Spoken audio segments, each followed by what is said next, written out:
Hello everyone, welcome to legal study. आज के इस वीडियो में हम डिस्कस करेंगे relationship between administrative law and constitutional law. बात करते हैं, इससे पहले मैं आपको बता दूं ये हमारा यूट्यूब चैनल है, आप इसको सब्सक्राइब कर सकते हैं, साथ ही साथ बेल आइकन को प्रेस कर सकते हैं ताकि आगे आने वाली जितनी भी वीडियोस है उनकी नोटिफिकेशन आप तक पहुंच सके। बात करते हैं, हमने यहाँ जो प्लेलिस्ट बनाई है, जैसे कि हमारा जूरिस्प्रूडेंस को हमने यहाँ कवर कर लिया। 28 टोटल वीडियो में हमने जूरिस्प्रूडेंस को कवर कर लिया। कॉन्स्टिट्यूशन लॉ की भी कुछ वीडियो अपलोडेड है। ये जूरिस्प्रूडेंस की प्लेलिस्ट है, इसमें डिटेल में एक एक टॉपिक को डिस्कस किया हुआ है, आप देख सकते हैं। साथ ही साथ आज के टॉपिक की बात करते हैं, relationship between the administrative law and constitution law. बोला है जो हमारा relationship between the administrative law है is not clearly marked out. कि हम देखते हैं कि administrative law and constitution law के बीच में क्या रिलेशन है, तो बोला है इसको क्लियरली जो है वो मार्क आउट नहीं किया जा सकता, क्योंकि ये हमेशा ही ओवरलैप करता है सेवरल एस्पेक्ट्स के लिए। ठीक है, और देयर आर एग्जिस्ट रिलेशनशिप, और हमेशा ही हम देखते हैं कि इन दोनों का रिलेशनशिप जो है वो रहता है administrative law and constitution law. ज्यादातर हम यही कहते हैं कि कॉन्स्टिट्यूशन लॉ जो है उसमें से निकल के आया हमारा एडमिनिस्ट्रेटिव लॉ।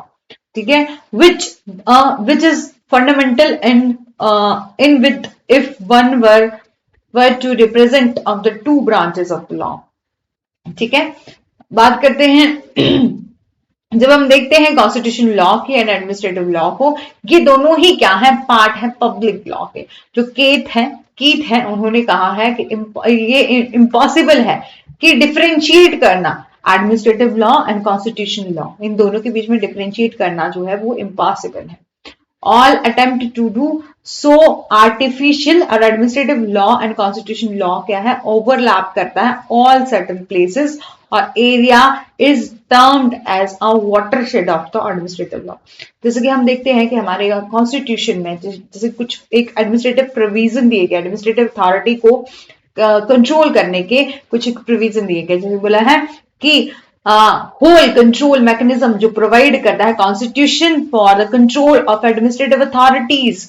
ठीक है, these include article 32, 136, article 226, article 300, article 227, article 311। बोला है ये इंक्लूड करता है सम एडमिनिस्ट्रेटिव एजेंसीज जो कि रेगुलेट करती हैं किसी पर्टिकुलर फील्ड को, जैसे कि हमारा आर्टिकल 263 जो कि क्रिएट करता है इंटर स्टेट काउंसिल, और सिमिलैरिटी है article 280 and article 262 and article 315 and article 324। बात करते हैं कुछ एक सिमिलैरिटीज की कि क्या कुछ सिमिलैरिटी है हमारे कॉन्स्टिट्यूशन लॉ और एडमिनिस्ट्रेटिव लॉ में। तो बोला है बोथ, ये दोनों ही क्या करते हैं, स्पीसीज ऑफ पब्लिक लॉ है। ठीक है, ये दोनों ही बात करते हैं आपके पब्लिक लॉ की। बोला है in this is another word, हम कह सकते हैं कि दोनों ही डील करते हैं गवर्नमेंट एंड इंडिविजुअल। बोला है कि दोनों ही डील करते हैं आपके गवर्नमेंट एंड इंडिविजुअल्स। ठीक है, और relationship among them and institution of government से। बोला है दोनों ही क्या करते हैं, डील करते हैं with distribution and exercise of the government power and function. कि डिस्ट्रीब्यूशन किस तरीके से होगा, किसका, पावर का, गवर्नमेंट पावर का, और फंक्शन किस तरीके से करेंगे। और वेयर द कॉन्स्टिट्यूशन लॉ जो है वो एंड होता है, जहां पर कॉन्स्टिट्यूशन लॉ एंड होता है वहां पर जो है वो प्रशासनिक कानून, एडमिनिस्ट्रेटिव कानून जो है वो स्टार्ट हो जाता है। बोथ दोनों ही कंसर्न करते हैं with the imposing boundary and accountability on those that exercise of the government power. ठीक है, दोनों ही जो है वो सरकार शक्तियों का प्रयोग करने वालों पर क्या है, सीमाएं लगाती हैं और जवाबदेही होती है। जैसे कॉन्स्टिट्यूशन में भी कुछ एक प्रोविजन दिए गए हैं, एडमिनिस्ट्रेटिव लॉ में भी कुछ एक प्रोविजन दिए गए हैं। ठीक है, जो कि बात करते हैं बाउंड्रीज और अकाउंटेबिलिटी की, कि क्या कुछ उनको रिस्पॉन्सिबिलिटी दी गई है और क्या कुछ उनकी लिमिट है, इसकी बात करते हैं कि अदर क्या सिमिलैरिटीज है। बोला है their application is founded on the constitutional study of the administrative law, जो इन्वॉल्व करती है corpus reference of the constitutional law. ठीक है, और दोनों ही क्या है, both of them are concern with the human right issues. दोनों ही क्या है, कंसर्न करते हैं हमारे ह्यूमन राइट इश्यूज से, और both of them rely on the statute and the case laws, जो कि for their the principle and operation, बोला है दोनों ही जो है वो अपने सिद्धांतों और संचालनों के लिए कानूनों और केसेस पर भरोसा करते हैं, ठीक है, मतलब लॉज पर और प्रिंसिपल ऑफ लॉज पर विश्वास करते हैं, और both the principle of both are क्या है, एनफोर्स करते हैं by the some institution like a court, law enforcement agent, ठीक है। देख लेते हैं कुछ dissimilarities of the administrative and constitutional administrative law and constitutional law. Constitution law and administrative law बोला है अकॉर्डिंग टू हॉलैंड, कहते हैं कॉन्स्टिट्यूशन लॉ जो है वो डिस्क्राइब करता है various organ of the rest, और एडमिनिस्ट्रेटिव लॉ जो है वो डिस्क्राइब करता है various organ of government in motion.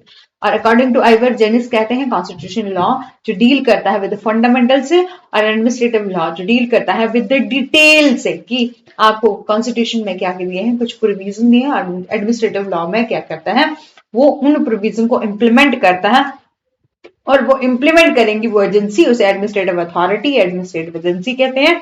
और जो डिटेल जो क्या करती है, एक तो क्या करते हैं, इन्फोर्स करेंगे, और उसके बाद जो स्कीम, जो प्रोविजन जो इन्फोर्स करे जाएंगे, उनको किस तरीके से इंप्लीमेंट किया जा रहा है, क्या कुछ उसके रिजल्ट हो रहे हैं, वो बात करता है हमारा एडमिनिस्ट्रेटिव लॉ। और कॉन्स्टिट्यूशन लॉ क्या है, एक मेजोरिटेरियन है, एडमिनिस्ट्रेटिव लॉ क्या है, एंटी अथॉरिटेरियन है। कॉन्स्टिट्यूशन लॉ जो है वो डील करता है general principle related to the organ and organism of the power and of the various organs, और एडमिनिस्ट्रेटिव लॉ जो है वो डील करता है आपका function, organization, power and duties of administrative authorities, ठीक है। और कॉन्स्टिट्यूशन लॉ जो है वो डील करता है कुछ एक राइट से, और supreme law of the land उसे कहते हैं। और एडमिनिस्ट्रेटिव लॉ क्या है, एम्फेसिस होता है पब्लिक नीड, कि जिस तरह से सोसाइटी की नीड्स होती है उसी के तरीके से काम करता है, और सबॉर्डिनेट है टू द कॉन्स्टिट्यूशनल लॉ, ठीक है, कि कॉन्स्टिट्यूशन लॉ का ही सबॉर्डिनेट है हमारा एडमिनिस्ट्रेटिव लॉ। इसी के साथ हमारी छोटी सी वीडियो जो है वो समाप्त हो चुकी है। यदि आपको वीडियो अच्छी लगी है तो लाइक करें, शेयर करें, सब्सक्राइब करें, और साथ ही साथ ये हमारा यूट्यूब चैनल है, इसको सब्सक्राइब कर दीजिएगा, डू लाइक। और इसके बाद हम नेक्स्ट वीडियो में क्या डिस्कस करेंगे, reason for the growth of administrative law, क्या कुछ रीजन है जिनसे क्या है ग्रोथ हुई है हमारे एडमिनिस्ट्रेटिव लॉ की। इसी के साथ do like, share and subscribe, press the bell icon for further notification.